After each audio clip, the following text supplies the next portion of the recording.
मैं हूं आपके साथ अभिषेक। यूपी मैनपुरी के उपचुनाव में सपा को रिकॉर्ड जीत मिली और इस जीत का श्रेय शिवपाल की घर वापसी को जा रहा है। कहा जा रहा है कि जीत तो तय ही थी, लेकिन चाचा ने तो रिकॉर्ड ही बनवा दिया। अब नए जोश से भरी सपा की नजर निकाय चुनाव पर है। पार्टी का यह मानना है कि अखिलेश और शिवपाल की जुगलबंदी नगर निगम में भी यही काम कर दिखाएगी, जहां समाजवादी पार्टी फिलहाल शून्य है। इसलिए एक तरफ जहां पार्टी के निकाय उम्मीदवारों के चयन में शिवपाल समर्थकों को तवज्जो दी जाएगी, तो वही सांगठनिक जमावट में भी चाचा की अहम भूमिका होगी। शिवपाल अखिलेश के साथ आने से समाजवादी पार्टी को जो संजीवनी मिली है, वो भाजपा के लिए कहीं ना कहीं एक चुनौती भी है।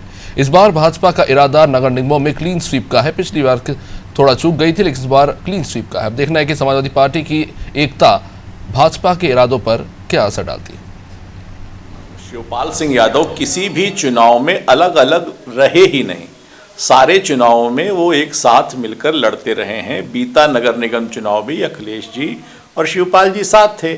उसका परिणाम पूरे उत्तर प्रदेश को पता है कि एक भी नगर निगम में उनका प्रतिनिधित्व मेयर के नाते जीरो है। तो जीरो बटा सन्नाटा पहले भी था, आगे भी रहेगा। शिवपाल और अखिलेश यादव जी के मिलने का कोई असर नगर निगम चुनाव पर नहीं पड़ेगा। माननीय शिवपाल सिंह यादव जी और उनकी पीएसपी पार्टी के पूरे विलय के बाद भारतीय जनता पार्टी घबरा गई है और बौखलाहट में बयान दे रही है। इस बार स्थानीय जो नगर निकाय हैं, उनके चुनाव में समाजवादी पार्टी बड़े अंतर से चुनाव जीतेगी। इस बार नगर निगमों में, नगर पालिका में और नगर पंचायतों में समाजवादी पार्टी का बहुमत होगा और अधिकांश जगह सपा के मेयर होंगे। माननीय शिवपाल सिंह जी के आने के बाद से समाजवादी पार्टी और अधिक मजबूत हुई है और कई जगहों पर जो है वो हम लोग चुनाव जीतने का काम करेंगे। भारतीय जनता पार्टी की करारी हार होगी। हमारी कांग्रेस पार्टी हिमाचल की जीत से हमारे पार्टी के कार्यकर्ता बहुत उत्साहित हैं और जनता में भी माननीय राहुल गांधी जी द्वारा जो भारत जोड़ो यात्रा चलाई जा रही है, काफ़ी उसका पॉजिटिव इफेक्ट है। अतः आगामी आने वाले नगर निकाय चुनाव में कांग्रेस पार्टी उत्तर प्रदेश में बहुत ही अच्छा प्रदर्शन करने जा रही है। चलिए, तमाम दलों की क्रिया प्रतिक्रिया आप सुन चुके हैं और कई सारे फैक्टर्स भी हैं। जहां एक तरफ रामपुर जीतने के बाद बीजेपी 7वें आसमान पर थी, लेकिन मैनपुरी और खतौली में हार के बाद ये बीजेपी सोचने पर मजबूर हो गई है कि क्या रणनीति को बदलने की ज़रूरत है। वही दूसरी तरफ समाजवादी पार्टी को जो जीत मिली है, उसमें शिवपाल का कितना बड़ा हाथ रहा, क्या यही फैक्टर आने वाले निकाय चुनाव में काम आएगा? चलिए, इन तमाम सवालों का जवाब लेंगे। सबसे पहले मेहमानों का स्वागत कर देते हैं। हमारे साथ इस वक्त कांग्रेस से रफत फातिमा जी, आपका बहुत बहुत स्वागत है। दीपक सोनकर हमारे साथ जुड़ रहे हैं बीजेपी से, आपका भी बहुत बहुत स्वागत। नवीन दुबे समाजवादी पार्टी से, आपका भी बहुत बहुत स्वागत। अतीक खान साहब प्रवक्ता है सुबह सभा से, सर आपका भी बहुत बहुत स्वागत। हमारे साथ सीनियर जर्नलिस्ट सैयद रजा रिजवी जुड़ रहे हैं, सर आपका भी बहुत बहुत स्वागत। सबसे पहले मैं नवीन दुबे जी आप ही के पास आना चाहूँगा, क्योंकि मैनपुरी के जीत के बाद सभी काफ़ी खुश हैं और जो परिवार एक तरह से फिर से एक हो चुका है और कहीं ना कहीं इससे एक प्राइमरी फैक्टर माना जा रहा है आने वाले चुनाव में, निकाय चुनाव में सबसे ज़्यादा टक्कर ये जोड़ी देने वाली है बीजेपी को। अभिषेक जी, निश्चित तौर पर जब से माननीय शिवपाल सिंह यादव जी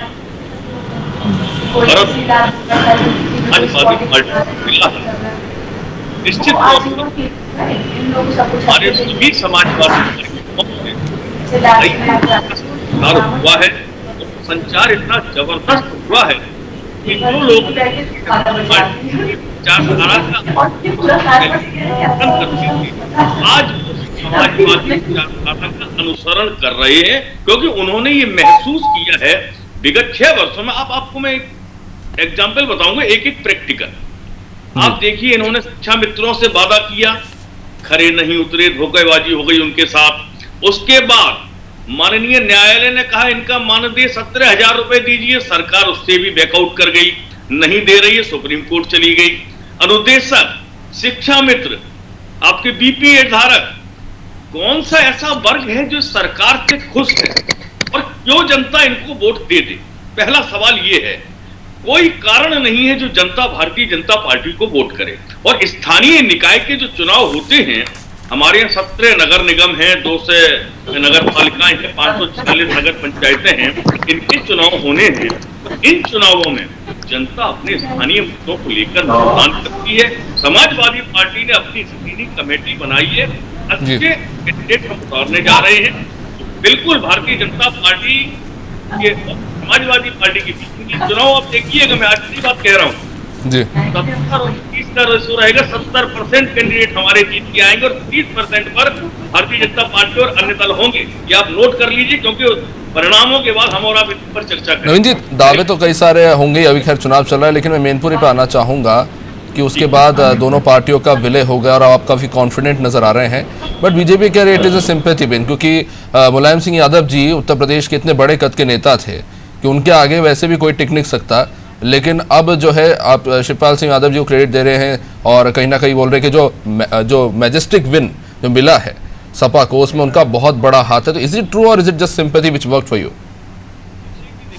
निश्चित तौर पर श्रद्धांजलि स्वरूप वोट मिला है नेताजी के बाद डिम्पल जी को, इसको नकार नहीं सकते हैं। नेताजी की कर्मभूमि रही है मैनपुरी। बावजूद इसके आप एक चीज देखिए, जनता बेरोजगारी, महंगाई, भ्रष्टाचार से तंग आ चुकी है। और दूसरी चीज, बहुत बड़ी बात बोल रहा हूँ, आज इस देश के अंदर और उत्तर प्रदेश के अंदर इन्वेस्टर समिट बुला रहे हैं हमारे माननीय मुख्यमंत्री योगी आदित्यनाथ जी। और आज की तारीख में इंफ्रास्ट्रक्चर सेक्टर को, इंडस्ट्री सेक्टर को सुरक्षा नहीं दे पा रहे हैं। इतनी असुरक्षा का माहौल है, आप देखिए जी नोएडा के अंदर बनी हुई बिल्डिंग कोर्ट के आदेश पे ढा दी जाती है। नहीं, वो समिट पे अभी नहीं जाते क्योंकि वो तो अभी बहुत दूर की बात है। अभी निवेश आएगा और जमीन पर उतरते उतरते काफी वक्त लगेगा। नवीन जी, आपने जो बातें गिनाई, बेरोजगारी और तमाम अन्य कारण जो आपने गिनाए, अगर यही सारे फैक्टर्स थे जो बीजेपी के खिलाफ गए, तो फिर रामपुर में क्या हुआ था? रामपुर में क्यों नहीं जीत पाए? वो तो आपकी सबसे पुरानी जीती हुई सीट थी। कम से कम 60,000 से हाथ थे। अगर वोट प्रतिशत, वहाँ प्रशासन जीता है चुनाव, भाजपा नहीं जीती है वहाँ पे चुनाव, वहाँ प्रशासन की गुंडागर्दी चुनाव जीती है। 31-32% वोट हुआ, बताइए कहीं होता है ऐसा? वोटों को निकलने दिया गया था। चलिए, कुछ डिस्टर्बेंस आ रही है टीम से, चाहूंगा इस पर देखा। चलिए दीपक जी, मैं आपके पास आना चाहूंगा। ये बात तो माननी पड़ेगी कि लगातार आपका जो उपचुनाव में विनिंग स्ट्रीक था वो टूटा है मैनपुरी और खतौली के बाद, और कहीं ना कहीं आपको, आपकी पार्टी को सोचने पर मजबूर होना पड़ा है कि क्या जिस रणनीति के साथ आप चल रहे थे, जिस कॉन्फिडेंस के साथ चल रहे थे, थोड़ा सा हिला है और अब किसी नई रणनीति के साथ आगे बढ़ने की तैयारी हो रही है निकाय चुनाव में। देखिए अभिषेक जी, निश्चित तौर पर भारतीय जनता पार्टी रणनीति के साथ ही काम करती है और भारतीय जनता पार्टी का एक कार्यकर्ता लगातार 12 महीने 365 दिन जनता के बीच में रहता है। और आपने देखा कि लगातार संगठन के कार्यक्रमों के बीच में रहकर के जनता की समस्या का कैसे समाधान हो, इस विषय पर भी ध्यान देता है। और जिस तरीके से भारतीय जनता पार्टी का आप अगर नगर निगम का इतिहास देखेंगे तो निश्चित तौर पर यह तय होगा कि जिस तरीके से 2012 में जब 12 सीट हुआ करती थी उत्तर प्रदेश के अंदर नगर निगम की, तो 10 सीटें भारतीय जनता पार्टी ने जीत दर्ज करी। जब 2017 में 16 सीटें हुआ थी तो 16 में से 14 सीटें भारतीय जनता पार्टी के पास थी और समाजवादी पार्टी के पास 2012 में भी 0 और 2017 में भी 0। तो जिस तरीके से भारतीय जनता पार्टी के पास जनता का आशीर्वाद है और जैसे भारतीय जनता पार्टी ने अपनी विकास की योजनाओं से जनता को लाभान्वित किया है और ये लाभान्वित का ही प्रभाव है। अभी हमारे भाई नवीन जी कह रहे थे कि रामपुर में वो तो भाई स्ट्रेटजी है ही, जहां आप जीत जाते हैं वहां जनता का आदेश है, या हमारे जो है भारतीय जनता पार्टी का फ्लॉप को गिनाते हैं। जहां आप हार जाते हैं वहां आप ईवीएम पर, प्रशासन पर, संवैधानिक संस्थाओं पर और तमाम तरीके की चीजें बचाती हैं। ये कोई नई बात नहीं है, ये हमने हर डिबेट में और चर्चाओं में सुना है। निश्चित तौर पर अब कहीं ना कहीं तो थोड़ा मरते हैं जाकर। बहुत अच्छी बात है नवीन भाई, तो आपके सब प्रवक्ता जानते हैं, मगर मंच की बात क्या है ये आपको पता है। नहीं, लेकिन भूपेंद्र सिंह जी कह रहे हैं ना कि अब अल्पसंख्यकों को भी टिकट देंगे जहां पर जरूरत होगी। हालांकि वो बयान बड़ा दिलचस्प था, अल्पसंख्यकों को टिकट देंगे। तो ये हृदय परिवर्तन क्या खतौली के बाद आया है? देखिए भारतीय जनता पार्टी का तो हृदय परिवर्तन हमेशा से अभिषेक जी, भारतीय जनता पार्टी का तो अपना मूल मंत्र के साथ ही बढ़ती है कि सबका साथ, सबका विकास, सबका विश्वास, सबके प्रयास के साथ बढ़ती है। हम तो सर्वे वंतु सुखिनः सर्वे वंतु निरामया की बात के साथ काम करते हैं। भारतीय जनता पार्टी तो लगातार कैसे हर एक बंदे माने किस तरीके से, कभी आप देख लीजिए अभिषेक जी कि किस तरीके से भारतीय जनता पार्टी ने तमाम योजनाओं में ना कोई भेद देखा, ना कोई जाति देखी, ना कोई धर्म देखा। मगर समझने का विषय ये है कि जिस तरीके से रामपुर के अंदर भी भारतीय जनता पार्टी को एक समर्थन मिला, एक जनता का आशीर्वाद मिला, जिस तरीके से उत्तर प्रदेश के मुख्यमंत्री का भरोसा जनता पे था, वो भरोसा मिला। ये भरोसा लोग तोड़ने का काम करते हैं, वही लोग उनको जाति के नाम पर, धर्म के नाम पर भड़काने का काम करते हैं, उनको अपने वोट बैंक की हैसियत के रूप में परसने का काम करते हैं। जिस तरीके से आज ये बदलाव है, ये विश्वास जनता का विश्वास, वो जनता का भरोसा है, उस भरोसे के साथ जनता बढ़ रही है। देखिए, अब मैं बताना चाहता हूं अभिषेक जी कि उत्तर प्रदेश में लगातार समाजवादी पार्टी की भी सरकार रही, बसपा की सरकार रही, मगर जनता को किसने किस योजनाओं से जोड़ा, जनता को किसने कितना लाभान्वित बनाया, ये जनता देखती है। जनता समझदार होकर के उसका निर्णय करती है। रही बात चुनाव परिणाम का, और सत्य है मुलायम सिंह जी की सीट थी, तो जनता ने उनकी सीट को देकर के अपने श्रद्धांजलि सभा के रूप में वहां मैनपुरी की उसको दिया है। मगर जिस तरीके से आज उत्तर प्रदेश के अंदर बदलाव खड़ा हुआ है, जनता उस चीज को महसूस कर रही है। चलिए नवीन जी जल्दी से जवाब दीजिए, फिर मैं आपके पास आना चाहूंगा। सैयद जी, अपराधियों को संरक्षण देने का काम करते थे, अपराधियों को जेल भेजने का काम किया है। दीपक भाई एक लाइन में बात खत्म करूंगा। हम एक ही बात कहेंगे, जब आप ये घोषणा आपके प्रदेश अध्यक्ष भूपेंद्र चौधरी जी ने की है कि हम मुसलमानों को भी टिकट देंगे, तो ऐसा महसूस होता है जैसे भेड़िया ने जंगल में बाकी खरगोश से और हिरन से कह दिया कि अब हम शाकाहारी हो गए हैं, सब शाकाहारी रहिए, कोई मांसाहार नहीं करेगा। दूसरी चीज, आप मैनपुरी की बात कह रहे थे कि साहब सहानुभूति वोट मिला है। खतौली में कौन सी सहानुभूति थी? वहां सहानुभूति आपके साथ होनी चाहिए थी। आपके मोदी जी की इतनी बड़ी बड़ी रैलियां होती हैं, इतने बड़े बड़े वो मन की बात करते हैं, बावजूद इसके वो जनता को कन्विंस नहीं कर पाए और 22,000 से हार गए आप लोग। तीसरी चीज, उत्तर प्रदेश में आप बड़ी बड़ी विकास और योजनाओं की बातें कर रहे थे, आज बच्चा बच्चा लैपटॉप जो हाथ में लेके घूम रहा है ना, वो अखिलेश जी का सरकार कर दिया हुआ है। आप मुझे कोई, आपने कहा स्कूटी देंगे हम कन्या को, कहां गई? अरे आप तो वो लोग हैं जो निर्भया फंड का पैसा भी खा गए। चलिए, जो लैपटॉप दिया था उसके बाद 17 का विधानसभा चुनाव से आप हार गए हैं, तो अब उस लैपटॉप को जाने देते हैं। मैं सैयद जी के पास आना चाहूंगा इस पर अब। सैयद जी, जिस तरह से हम देख रहे हैं निकाय चुनाव को लेकर दोनों ही दल अपनी अपनी तैयारी कर रहे हैं, और जाहिर तौर पर अब जब चुनाव नजदीक है तो टिकट को लेकर किस तरह के हालात बनते हम जानते हैं। लेकिन मैं इस बात पे आना चाहूंगा कि लड़ाई और टक्कर जो हम कह रहे हैं कि सिर्फ सपा और बीजेपी के बीच में है, क्या वो वाकई में सही है? क्योंकि अब आम आदमी पार्टी भी कह रही है कि हम भी आएंगे उत्तर प्रदेश में, अब चुनाव लड़ने की तैयारी वो कर रही है। असदुद्दीन ओवैसी पहले ही आ चुके हैं और कहीं ना कहीं एक जगह बनाने में कामयाब हुए हैं। ये तो कितना प्रभाव डाल पाएंगे ये जो दूसरे अलग अलग दल जो है वो आ रहे हैं, और शिवपाल और अखिलेश यादव की जुगलबंदी कितना इम्पैक्ट डाल पाएगी इस चुनाव में? क्या वो बदलाव देखने को मिलेगा, खासतौर से शहरी क्षेत्रों में जहां पर सबसे ज्यादा भाजपा का दबदबा है? देखिए, शिवपाल और अखिलेश की जो जुगलबंदी है, ये जुगलबंदी आप कहें तो एक तरीके से विधानसभा के चुनाव में 2022 में शिवपाल समाजवादी पार्टी के ही एमएलए थे, और वो चुनाव जो है समाजवादी पार्टी पे लड़े, प्रसपा उनकी पार्टी जरूर थी, तो कहीं ना कहीं ये आपस में है। और ये 2,88,000 जो वोट पा गई हैं डिम्पल जी, तो अगर ये समाज में मैसेज एक देना और समाज में ये देना कि साहब शिवपाल जी आ गए हैं, उसके वजह से इतना मिल गया। शिवपाल जी, ये सही है कि जसवंत नगर में लड़े थे, वो 72-78 वोट पा करके सबसे ज्यादा, जो मैनपुरी पूरी लोकसभा में 5 विधानसभाओं में सबसे ज्यादा वोट से शिवपाल जी जीते थे, इसमें कोई दो राय नहीं।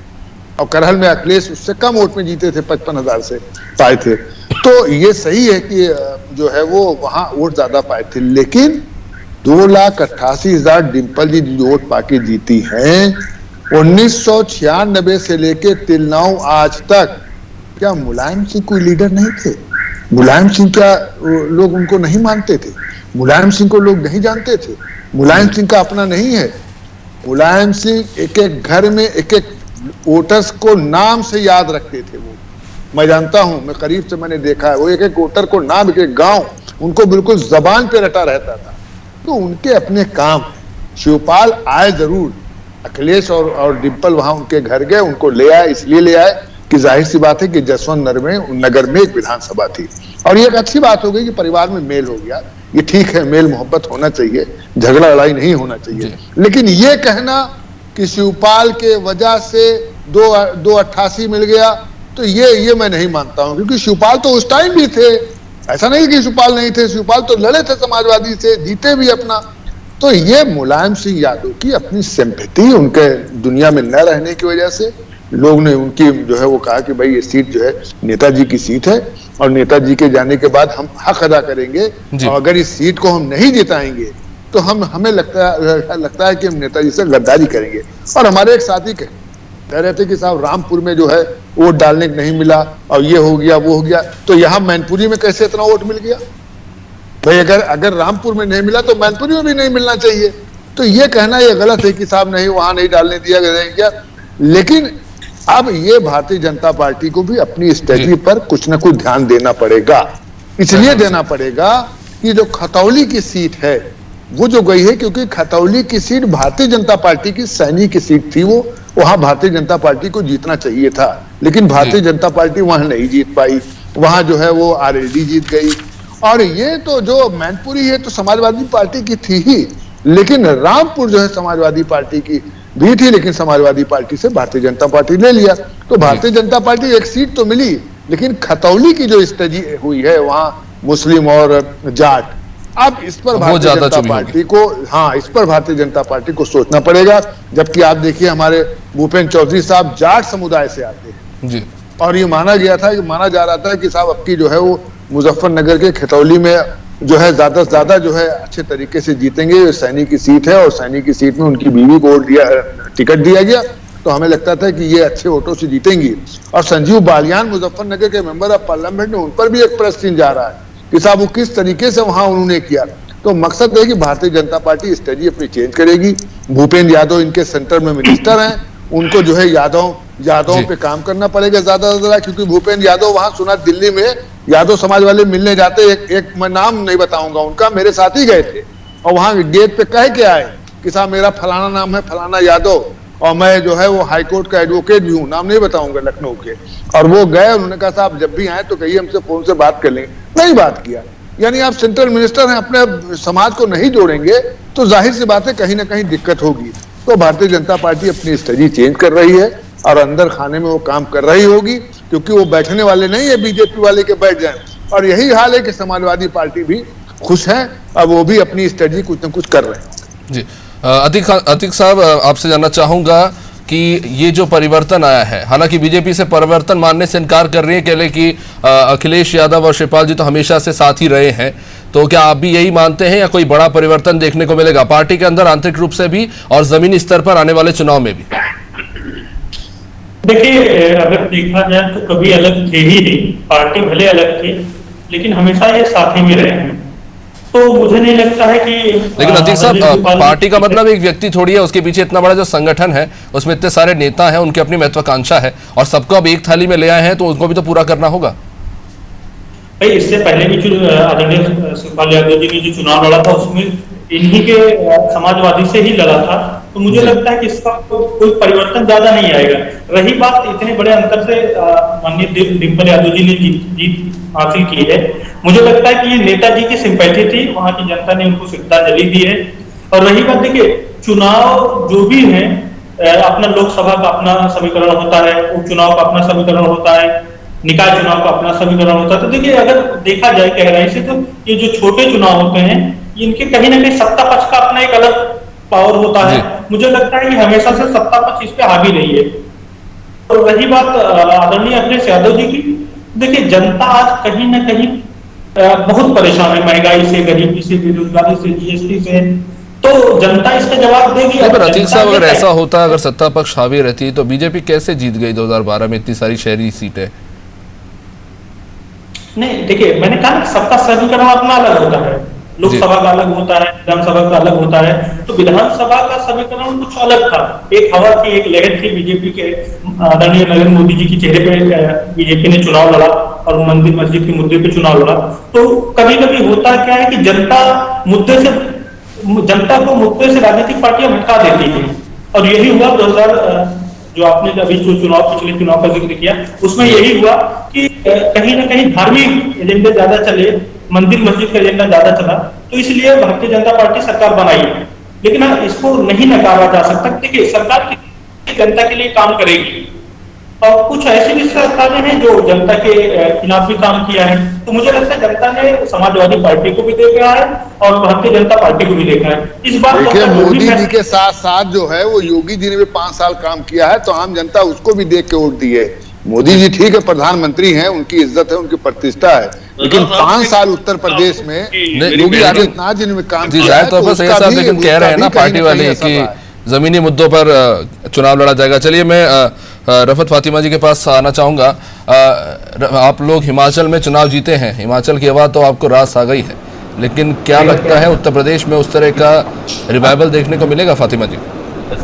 नहीं, बिल्कुल मिलेगा। जिस तरीके से आप अभी बात कर रहे थे ना कि बीजेपी कैसे जीत जाती है, बीजेपी कहाँ कहाँ हारी है उस पर भी हमें चर्चा करना चाहिए, कहाँ कहाँ इसकी जमीन खिसक रही है उस पर भी चर्चा करना चाहिए। अगर यूपी में बदलाव, सड़क के गड्ढे जो लगातार बेतरतीब गड्ढे, उसको अगर हम बदलाव कहते हैं तो इसको हम बदलाव नहीं मानते। अगर हम महिलाएं इतनी असुरक्षित है, लगातार आप पेपर देख लीजिए, स्वास्थ्य व्यवस्था की हालत क्या है वो भी हम देख रहे हैं। वो न्यूज के माध्यम से ही, आप ही के चैनल के माध्यम, आप ही के न्यूज पेपर बताते हैं कि क्या हालात है। अगर इसको आप बदलाव कहते हैं तो ये बदलाव कौन सा है, ये विकास कौन सा है, ये तो भाजपा प्रवक्ता यहाँ बैठे वो बताएंगे। और जहां तक कांग्रेस का सवाल है, कांग्रेस ने अभी हिमाचल जीती और जिस तरीके से कांग्रेस लगातार अगर कोई मुद्दों पे बात कर रहा है तो सिर्फ कांग्रेस बात कर रही है। तो राहुल जी की भारत जोड़ो यात्रा ही संदेश दे रही है कि जब यहाँ पे बैठ के अपना कीमती वक्त हम परिवार की कलह पे डिस्कस करने के लिए नहीं हमें लगता बैठना चाहिए। यहाँ पे हम जब समस्याओं की बात करें, जो जनता के बीच में समस्याएं उसकी बात अब करें। और आज जनता जिन परेशानियों से जूझ रही है, महंगाई अगर आप देखिए तो एक गृहिणी से पूछिए उसके घर के हालात क्या है। हम आपसे बात कर सकते हैं, लेकिन एक आप मध्यम परिवार के घर में जाके देखिए तो आज सिलेंडर के भाव क्या है वो बताएगी कि किस तरीके से वो अपने बच्चों की फीस जमा कर रही है, किस तरीके से वो घर के हालात को सुधार रही है। आज अगर आप बात करें स्वास्थ्य सेवाओं की, तो आप यहाँ से लेके लोहिया, केजीएमयू और जितने भी हॉस्पिटल हैं उसके हालात देख लीजिए जाके, तो आपको जमीनी हकीकत पता चल जाएगी कि क्या बदलाव आया, विकास किस हद तक बढ़ रहा है। विकास तो चारों तरफ नजर आ रहा है, उनको अगर हरा हरा सब कुछ दिख रहा है तो ये जनता के बीच जाके समझना चाहिए। हम आप बात कर रहे हैं, सही बात है, लेकिन यहाँ पे जरूरी ये है कि हम जन समस्याओं पे ही डिस्कस करें। ये कीमती वक्त होता है जब हम आपके चैनल के माध्यम से जनता के बीच से बात अपनी रखते हैं। तो जब विधानसभा चुनाव की मैं बात याद दिलाना चाहूंगा आपको, जब प्रियंका गांधी नेतृत्व कर रही थी उत्तर प्रदेश में, तब पार्टी में बड़ा बदलाव हुआ, युवाओं को टिकट दिए गया और नतीजा ये निकला कि जो पहले के पुराने जो नेता थे उन्होंने कहीं ना कहीं ईमानदारी से मेहनत नहीं की और उसका नतीजा ये निकला कि कांग्रेस पूरी तरह से गायब होती नजर आई विधानसभा चुनाव में। नहीं, तो बिल्कुल हम मानते हैं, बिल्कुल अभिषेक जी मानते हैं कि विधानसभा में हमारा जो प्रदर्शन रहा वो बहुत ही देखा जाए अच्छा नहीं रहा और उसके ऊपर मंथन भी चल रहा, विचार भी चल रहा। और यही जो आप देख रहे हैं, जो आज यात्राएं सबसे बड़ी चुनौती इस वक्त कांग्रेस के लिए ये है कि क्या जनता कांग्रेस को एक विकल्प इस वक्त मानती भी है बीजेपी और सपा के बाद? वोट परसेंटेज जनता हिमाचल में आप देखिए, अभी एमसीडी के चुनाव में अल्पसंख्यक की बात यहाँ हो रही थी, एक बड़ा मैसेज दिया अल्पसंख्यक समाज ने कि वो किस तरीके से कांग्रेस की तरफ देख रही है एक आशा भरी निगाहों से, जिसको हमेशा हाशिए पे खड़ा कर दिया जाता है। यहाँ पे बड़ी बड़ी बातें करी जाती है कि हम अल्पसंख्यक के लिए ये कर रहे हैं वो कर रहे हैं, लेकिन जब कोई भी माइनॉरिटीज पे कोई मुसीबत आती है तो कौन दल बोलता है जरा वो बताएगा? कभी भी किसी ने उसके लिए आवाज उठाई नहीं उठाई, चाहे वो MIM हो, चाहे वो ऐसी बड़ी बड़ी तकरीरें देते हो, चाहे वो समाजवादी पार्टी हो, चाहे कोई हो, लेकिन जब नहीं उठा, जब राहुल गांधी जी उनके लिए हक के लिए उनकी आवाज उठाते हैं तो आज माइनॉरिटीज उनकी तरफ देख रहा है। भूपेंद्र सिंह कह रहे हैं कि वो देंगे, अल्पसंख्यकों को टिकट देंगे, शायद सीखे हैं कतौली की हार से कुछ। जी, ये तो चुनाव के टाइम झुंझुना पकड़ाना जैसा हो जाता है कि अगर आप ये बता रहे हैं कि हम देंगे, क्यों नहीं देंगे? क्या वो इसके हकदार नहीं है? सब बराबर के हकदार होते हैं, टिकट आपको बराबर से देना चाहिए, ऐसा कोई बड़ी बात नहीं कह रहे कि आप देंगे। समय थोड़ा सीमित है। दीपक सोनकर जी 30 सेकंड में अपना जवाब। दीपक जी देखिए आदरणीय फातिमा बहन जी ने कहा है कि उत्तर प्रदेश के अंदर बदलाव का दिखेगा। देखिए उत्तर प्रदेश की जनता ने उसका जवाब दिया है कि 30 साल से आप उत्तर प्रदेश से बाहर हैं और उत्तर प्रदेश में जो विधानसभा का परिणाम है उसमें भी परिणाम आपको मिला है। रही बात आपने स्वास्थ्य की बात कही थी, आज मेडिकल कॉलेज कैसे उत्तर प्रदेश के अंदर बन करके खड़े हुए हैं, जहां 13 मेडिकल कॉलेज हुआ करते हैं 59 मेडिकल कॉलेज उत्तर प्रदेश के बनने का निर्माण का काम चल रहा है। आज ऐसी स्वास्थ्य की व्यवस्था है। चलिए ठीक है, समय सीमित है। नवीन जी, नवीन जी जल्दी से बात रखिए। दाखिले नहीं ले पाते, आज उनकी व्यवस्था को बदलने का काम किया है। दीपक जी समय सीमित है, प्लीज। नवीन जी नेगेटिव फैलाती है, नकारात्मक राजनीति करती है। भारतीय जनता पार्टी नकारात्मक राजनीति करती है। समाजवादी पार्टी ने हमेशा सकारात्मक राजनीति की है और सकारात्मक राजनीति जनता को समझ में आई है, इनको महसूस किया है। इन्होंने हिंदू युवा वाहिनी बनाई थी और सत्ता हासिल करते उसको बंद कर दिया, तो हिंदुओं को ठगा है इन्होंने। अब ये मुसलमानों को डोरे डाल रहे हैं। फर्क इतना सा जनता इनकी वास्तविकता समझ चुकी है और निकाय चुनाव में बुरी तरीके। चलिए ठीक है, बहुत बहुत शुक्रिया आप सभी मेहमानों का। समय यहाँ पर इजाजत नहीं देता इस चर्चा को आगे बढ़ाने का। आप सभी अपने अपने तर्क रखे हैं और चुनाव में ये देखना होगा कि ये तर्क कितने सफल साबित होते हैं। जमीनी तौर पर एक पार्टी जिसमें परिवार को लेकर कई तरह के विवाद तो रहे, लेकिन अब दोनों एक जगह पर नजर आ रहे हैं। वही दूसरी तरफ बीजेपी जो लगातार उपचुनाव में जीतती रही, लेकिन कहीं ना कहीं मैनपुरी, लेकिन खासतौर से खतौली में जो हार मिली है उसके बाद एक नए तरीके से जाहिर तौर पर उस पर विचार करने की जरूरत है कि बीजेपी आगे निकाय चुनाव में किस तरह से आगे बढ़ती है, खासतौर से उत्तर प्रदेश के पश्चिमी क्षेत्रों में और पश्चिमी शहरी क्षेत्रों में, जहां पर पिछली बार भी बसपा 2 सीट लेकर गई थी और इस बार बीजेपी का जो प्लान है वो क्लीन स्वीप का, यानी कि 17 के 17 नगर निगम जीतने का है। लेकिन क्या वो वाकई इसमें सफल हो पाएगी? और सपा जिस तरह से मैनपुरी में जीती है, क्या यही विनिंग स्ट्रीक निकाय चुनाव में बरकरार रखेगी? खैर ये देखने वाली बात होगी, क्योंकि फिलहाल तो 20 तारीख तक चुनाव के ऊपर रोक लगी हुई है और कोर्ट में इसकी सुनवाई होगी आरक्षण के मामले में। लेकिन खैर इसी के साथ इस कार्यक्रम को यहीं पे विराम देंगे। आप देखते रहिए अनाज टीवी। नमस्कार।